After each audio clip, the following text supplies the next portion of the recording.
Looking back, it's hard to believe how far we've come. Baldur's Gate 3 wasn't just a game, it was a moment, a rare alignment of creativity, ambition, and trust in the player. A story where fate rolled the dice and we got to decide what came next. When it was first announced, Baldur's Gate 3 had more than expectation stacks against it. It had history. The name Baldur's Gate is etched into CRPG legend. The original games, released in the late 90s, set a gold standard for what party-based storytelling could be.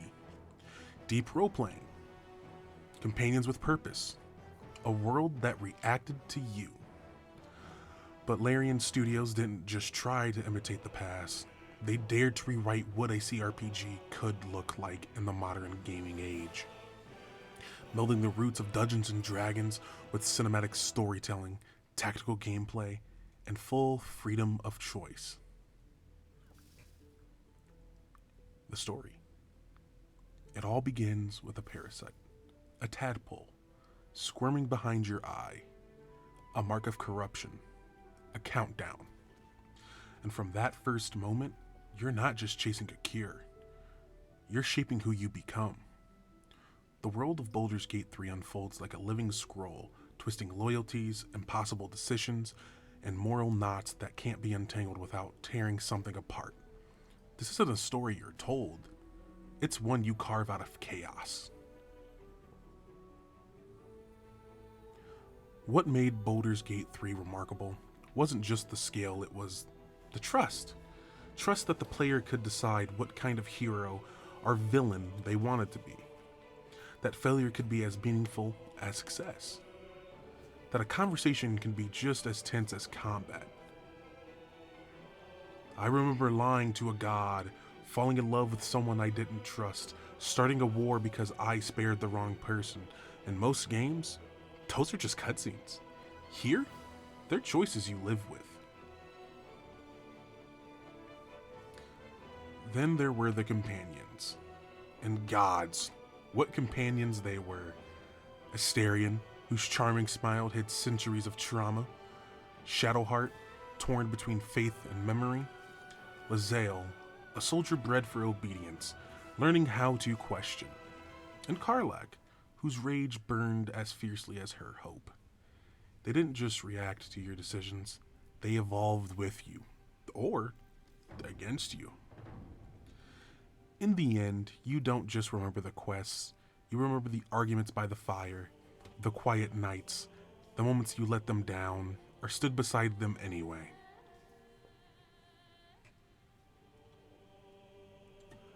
Baldur's Gate 3 isn't just narrative, it's tactical. Every fight is a puzzle, every environment a weapon. It's embraced D&D systems and let them breathe, let them break, let you experiment. I've won fights by teleporting enemies into lava. I've lost them because I didn't respect a goblin's positioning. It was never about numbers. It was about imagination. In the end, Baldur's Gate 3 wasn't just a success, it was a reminder. A reminder that players crave freedom, that storytelling is strongest when it's shaped by failure as much as triumph, that a game can be emotional, funny, brutal, and beautiful sometimes, all in the same scene. It set a new standard, not just for CRPGs, but for narrative games as a whole. When it was over, you didn't step away from the keyboard. You sat there, quiet. Not because it was over, but because you knew you'd lived a story you'd never forget. Baldur's Gate 3 doesn't ask you to play a hero. It asks you to be a person in all your failure, fire, and fragile triumph. And if you're lucky, you come out the other side as something greater.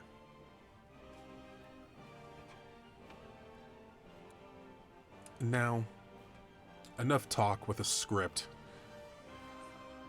I'm gonna speak my piece here and now through, this mic, through the screen. It's all fine and dandy to have a script, try to do your best with it. I'm trying something new here, doing both, appeasing the people who like the script and appeasing the people who like it off the cuff, just me yapping for a certain amount of time, right? So, Baldur's Gate 3, I mean, nothing I said in that script was a lie, or untrue, or fucking an exaggeration by any stretch of the imagination. Ooh, that rhymed. I like that. Anyway, anyway, no, it genuinely is a great game through and through. When it came out in 2023, Game of the Year. I mean, of course it won Game of the Year. Anybody who's played it will tell you about it. Anybody who hasn't will tell you that they want to play it. It is one of the defining games of, I would say, this decade, right? Of the decade of 2020 to probably 2030. It's going to be one of the most influential games of its time. Genuinely. I mean, at a moment in the gaming scene where we weren't really getting much in the way of decent storytelling games, games without massive amounts of bugs or anything like that, Baldur's Gate 3 came out and fucking knocked it out of the park. I mean, you're telling me there's how many hours of content here? I'm gonna let you guys know a little secret. I've only beaten this game fully through once. I didn't do every single thing in this game. That fucking, what's the word I'm looking for? That playthrough, that's the word I'm looking for. That playthrough was only, if I'm doing the math correctly here, it was only about like 70, 80 hours. And I say only, and that's me without not doing everything, not doing all the companion side quests and everything like that. I mean, my buddy and I, GDS Dolphin, we just did main story shit, some side content, and we focused in on Karlach and Shadowheart's side companion quests. Everybody else we did not touch with their companion quests whatsoever. So, I mean, that goes to show you just how much like focus you can have going into this. And, I stopped playing the game after that for a while, tried to start another, evil playthrough, because we played as good guys at first, right? And there's always different decisions you can make going through with another playthrough. The replayability is fucking through the roof. I mean, not all the classes you can play as, the subclasses, different type of party compositions you can have, evil playthrough, good playthrough, neutral playthrough. There's so many options to choose from. It's decent, I'm not gonna lie. I'm on my second full playthrough, right? They've added mod support recently. I have mods downloaded. I'm not gonna lie, the mods are a blast. It makes it a lot of fun, even for something I've already experienced, and it's been long enough. I'm like, I'm not too sure if I remember that correctly, and it's still just so fresh and exciting. The characters are so well written too. Like, genuinely true to form, like, character development through and through, arcs that actually are meaningful. Like, the most meaningful one that I can think of off the top of my head is Shadowheart. You could go through with Shadowheart's companion quest, and you can let her fully develop, worship Shar and kill the Night Song and all that sweetness, right? You could go ahead and do that. Or you can convince her to not do that and take the good route, be abandoned by her god, make her question her faith. And it's like, goodness gracious, like, you can do so much with just a single character. It is truly amazing what Larian did. And this is coming from me having only played their only other title I've played from them was Divinity Original Sin 2. And that game was fantastic. I love that. And then that game with mods too. Play through normal, play through with mods. That's how I like to do games, Get a good feeling of how the game works beforehand, and then, mess it all up with mods. So, it's decent. And I have to say this now. I know it's probably been stated before on many other channels I'm a part of, or the podcast or whatnot. I am not the biggest fan of RTSs, real-time simulators, or strategy simulators, or anything like that. Hell, I barely even like Civilization or Stellaris, anything like that. I barely like those types of games, but I will play them every now and then. I'm not a big fan of turn-based combat, which is funny to say, because I'm a nerd. I like D&D, like the tabletop, like the actual true to form D&D game. Yeah, I've been playing it since 2014, over a decade now. I enjoy the hell out of that. I'm okay with that turn-based, but when it comes to my video games, I'm not the biggest fan of turn-based combat. But I don't know. There's just something about this, and it might just be the fact that it's D&D coded, so I really enjoy it, and that's why, and get to do Eldritch Blasts and fucking Flurry of Blows from monks or Divine Smite, and get to see it visualized in such a form. I think that's what makes it so decent. So anybody who's ever played the tabletop, they fucking love this game. Everybody I talk to who's in my D&D group or anybody else's that I talk to that have played D&D for as long as they have been, seeing this, they're like, that's cool. And even then, it's even crazier how some of the rule sets within Baldur's Gate is different from 5th edition. They use that as a baseline, but adapted for the physical media of games, the video games, and dare I say they did it better than WotC ever could. That's probably a little blasphemous, right? But like, man, it feels really good to play, and no one class diff feels worthless, so to speak. They all feel good. They all mesh pretty well together. Hell, even multi-classing feels decent, right? Because usually it's like it doesn't feel that great sometimes. You gotta do the right combos, but like I could choose to be a monk and a fighter, and it meshes so well together. Which, that's not the greatest example because it already does mesh well together. But I just mean in the sense of like it's just, it's great. It's a great experience. I'm not gonna lie. And this is just me speaking on the gameplay. I haven't even got into the story yet. The story is a whole nother ball game, right? I mean, still speaking on the gameplay aspects of things, like all the spells and everything, it's all there and it's all visualized. The sound design is great. The music in the game is great. All of it is just well done. It's clearly a game made with all the creativity, ambition, and passion that you would want to see in a game that's using D&D as a baseline. I want to see that type of level of, shit within all games made, but that's not realistic. This is a rare case for games nowadays, and that's sad to me. This is why I enjoy gaming. Games like Baldur's Gate 3. You get to see art come to life, right? And that's what it's all about.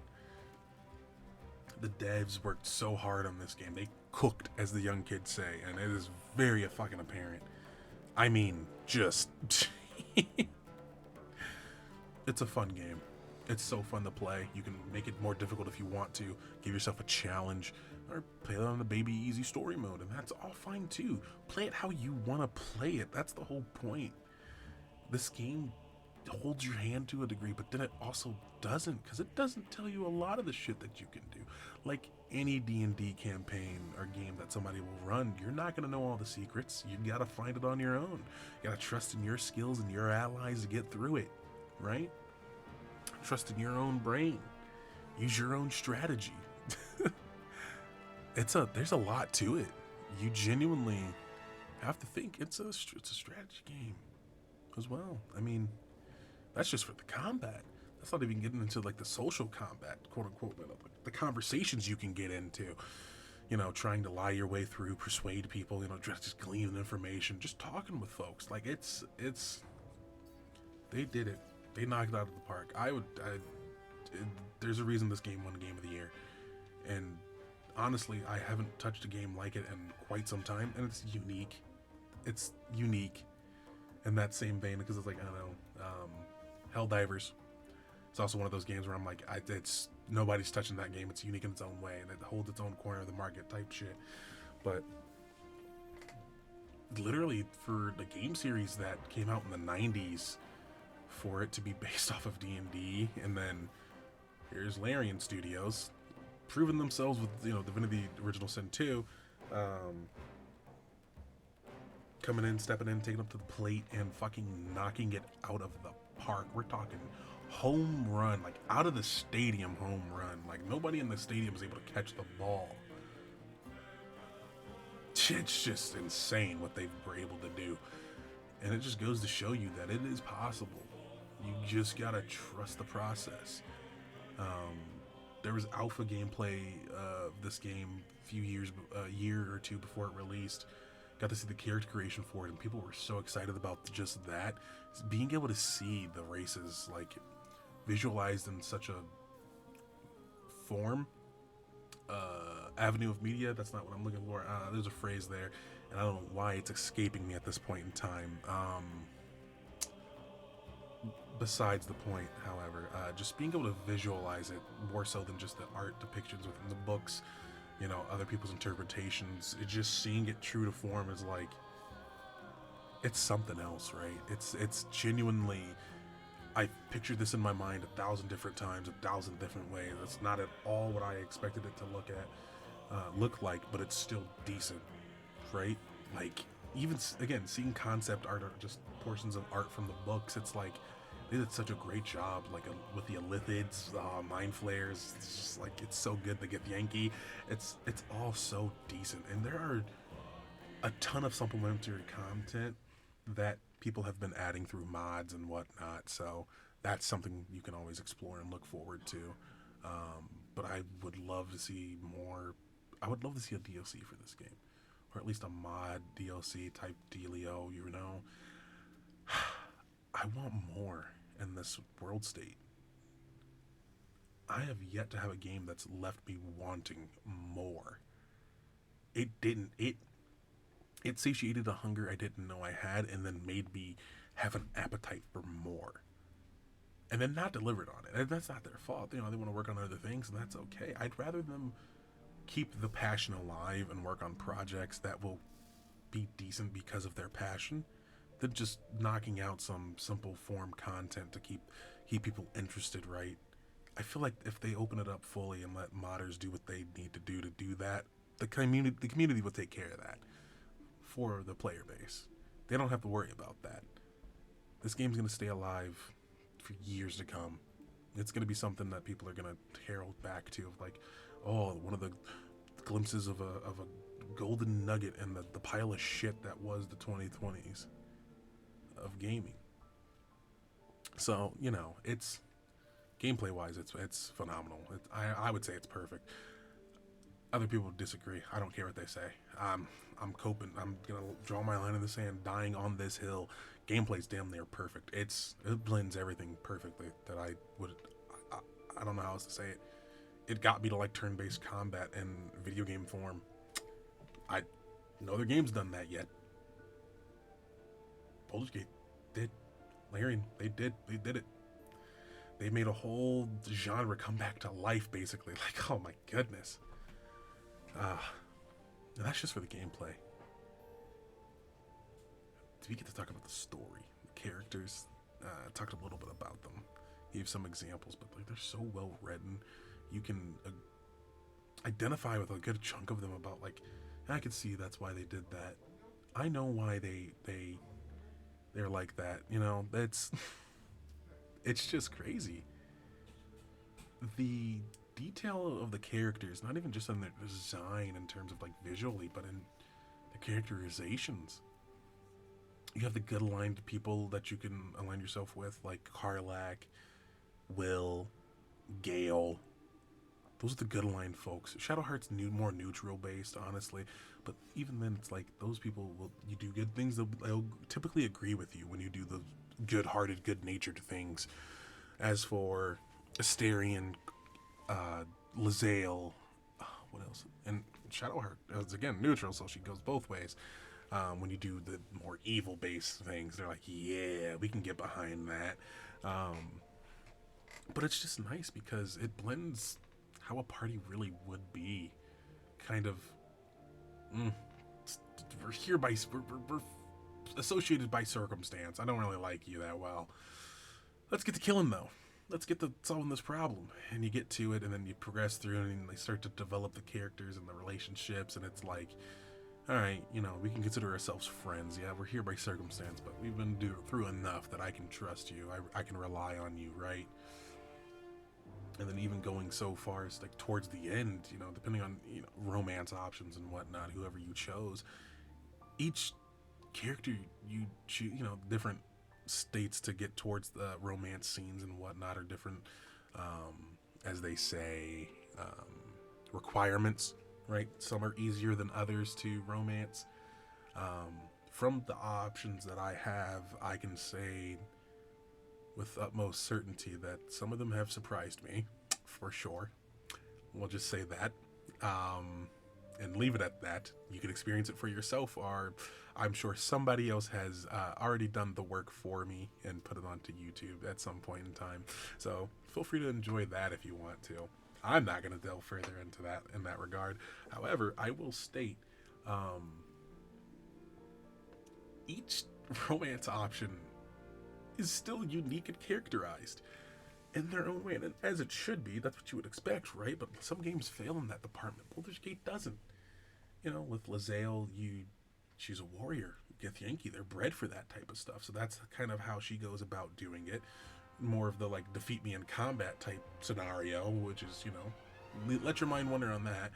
But versus Karlach's more laid back, like, oh god, I haven't been able to be with somebody in years. You know, I have an attraction to you. You're the one. Let's go. Saddle up. Let's get at it. Versus Shadowheart's, which is you have to progress and help her through trauma and get to know her, get to know her backstory with her, learn about it, have her heal from it in a sense, be free of the burden of her trauma. And then and only then will she be like, yeah, I kind of like you too. And it's like she's gone through so much that that's not even at the forefront of her mind. She's a girl boss. She's dealing with her shit first, man. She's trying to make sure she doesn't have any baggage. But there is a lot there, and you know, there's the male options you can choose from. I have not done those, but from what I know, I know because I've been told and have looked into it. Gale is the easiest to romance. That man's a fucking hound dog. I mean, he's the guy who slept with a fucking god. You know, granted, he loved her. However, that doesn't mean he's not easy. But anyway, moving on from that aspect of the story. Just more so, like, the characters being, again, just character development is so solid.